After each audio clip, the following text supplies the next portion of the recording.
Break के बाद आप सभी का बहुत बहुत स्वागत है। आपके साथ मैं हूं कीर्ति दीक्षित। वक्त हो चला है मूक बधिरों के लिए समाचार का। भारत चीन सीमा विवाद पर रक्षा मंत्री राजनाथ सिंह ने संसद में बयान दिया। राज्यसभा में राजनाथ सिंह ने कड़े शब्दों में कहा कि चीन ने भारत की भूमि पर कब्जा कर रखा है, हम अपनी 1 इंच भी जमीन नहीं छोड़ेंगे। इस दौरान रक्षा मंत्री राजनाथ सिंह ने बड़ा ऐलान किया। रक्षा मंत्री ने कहा कि भारत चीन ने दोनों ने तय किया है कि अप्रैल 2020 से पहले ही स्थिति को लागू किया जाएगा। जो निर्माण अभी तक किया गया है उसे हटा दिया जाएगा। जिन जवानों ने अपनी जान इस दौरान गंवाई है उन्हें देश हमेशा सलाम करेगा। पूरी सदन देश की संप्रभुता के मुद्दे पर एक साथ खड़ा है। राजनाथ सिंह ने कहा कि पैंगोंग लेक से साउथ और नॉर्थ में समझौता हो गया है, दोनों पक्ष अपनी सेनाएं हटाएंगे। चीन फिंगर 8 पर रहेगा और भारत फिंगर 3 पर। सीमा पर अप्रैल 2020 से पहले की स्थिति बनाई जाएगी। पेट्रोलिंग अभी नहीं होगी, समझौता होने के बाद पेट्रोलिंग फिर से शुरू होगी। पश्चिम बंगाल का किला फतह करने के लिए बीजेपी एड़ी चोटी का जोर लगा रही है। प्रधानमंत्री, केंद्रीय मंत्री और बीजेपी के तमाम नेता बंगाल में लगातार रैली कर रहे हैं। इसी कड़ी में गृह मंत्री अमित शाह आज फिर बंगाल के दौरे पर है। इस दौरान अमित शाह कूच बिहार में चौथे चरण की परिवर्तन यात्रा को हरी झंडी दिखाएंगे और बाद से गृह मंत्री अमित शाह ठाकुरबाड़ी मैदान में जनसभा को संबोधित करेंगे।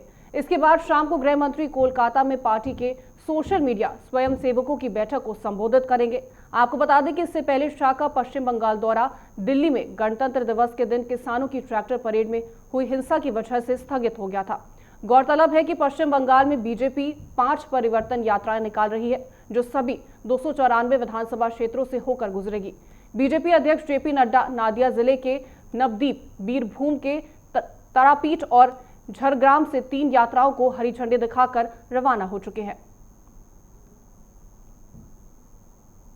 संसद में प्रधानमंत्री नरेंद्र मोदी की ओर से किसानों से आंदोलन खत्म किए जाने की अपील के इतर किसान अपने आंदोलन का दायरा बढ़ाने की योजना में लगे हुए हैं। किसानों के संगठन संयुक्त किसान मोर्चा ने ऐलान किया कि 18 फरवरी को देश भर में 4 घंटे के लिए ट्रेन रोको अभियान चलाया जाएगा। संयुक्त किसान मोर्चा ने बताया कि 12 फरवरी से राजस्थान के सभी रोड टोल प्लाजा को टोल मुक्त करवाया जाएगा। इसके बाद 14 फरवरी को पुलवामा हमले में शहीद जवानों के बलिदान को याद करते हुए देश भर में कैंडल मार्च, मशाल जुलूस और अन्य कार्यक्रम आयोजित किए जाएंगे। वहीं 16 फरवरी को किसानों के मसीहा सर छोटू राम की जयंती के दिन देश भर में किसान एकजुटता दिखाएंगे।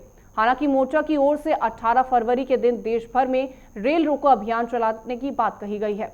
किसान मोर्चा ने बताया कि 18 फरवरी को दोपहर 12 से शाम 4 बजे तक देश भर में रेल रोको कार्यक्रम किया जाएगा। भारत सरकार और ट्विटर के बीच की तकरार अब बढ़ती जा रही है। बीते दिन हुई बैठक में भारत सरकार ने एक बार फिर ट्विटर पर सख्त रुख अपनाया है।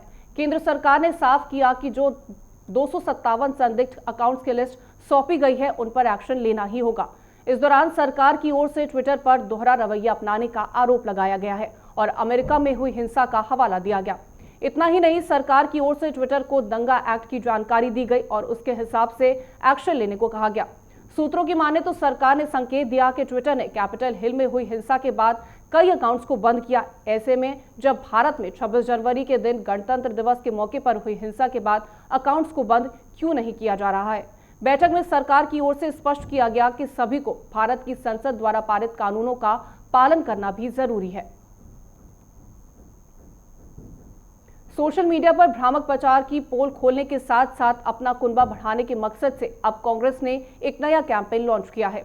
इसी सिलसिले में दिल्ली कांग्रेस के अध्यक्ष अनिल चौधरी ने पार्टी दफ्तर में ज्वाइन कांग्रेस सोशल मीडिया मुहिम की शुरुआत के दौरान बीजेपी पर निशाना साधते हुए कहा कि राहुल गांधी की ओर से शुरू किए गए सोशल मीडिया कैंपेन को कांग्रेस देश भर में चलाएगी।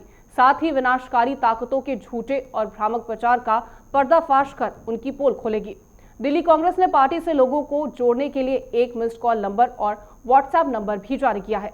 इसके अलावा वेबसाइट और ईमेल के जरिए भी जुड़ने की अपील की गई है।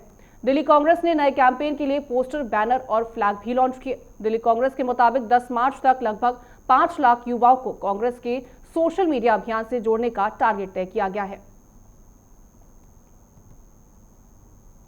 भारत में कोरोना संकट अभी पूरी तरह से खत्म नहीं हुआ। लगातार 13वें दिन भी 15,000 से कम केस आए हैं। पिछले 24 घंटे में 12,932 नए कोरोना के मामले सामने आए और 108 लोगों की जान चली गई।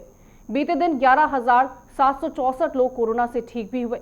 स्वास्थ्य मंत्रालय के ताजा आंकड़ों के अनुसार अब देश में कोरोना के कुल मामले बढ़कर 1,08,71,000 हो गए हैं और 1,55,360 लोगों की जान जा चुकी है, जबकि 1,05,63,000 लोग कोरोना को मात देकर ठीक भी हो चुके हैं। देश में अब एक्टिव केस की संख्या बढ़कर 1,42,000 हो गई है। वहीं देश में टीकाकरण भी चल रहा है और अब तक करीब 70 लाख लोगों को वैक्सीन लगाई जा चुकी है। बता दें कि एक्टिव केस मामले में दुनिया में भारत का 17वां स्थान है। कोरोना संक्रमितों की संख्या के हिसाब से भारत दुनिया का सबसे दूसरा प्रभावित देश है। फिलहाल के लिए इस बुलेटिन में इतना ही। देश और दुनिया की तमाम खबरों के लिए आप बने रहे हमारे साथ। नमस्कार।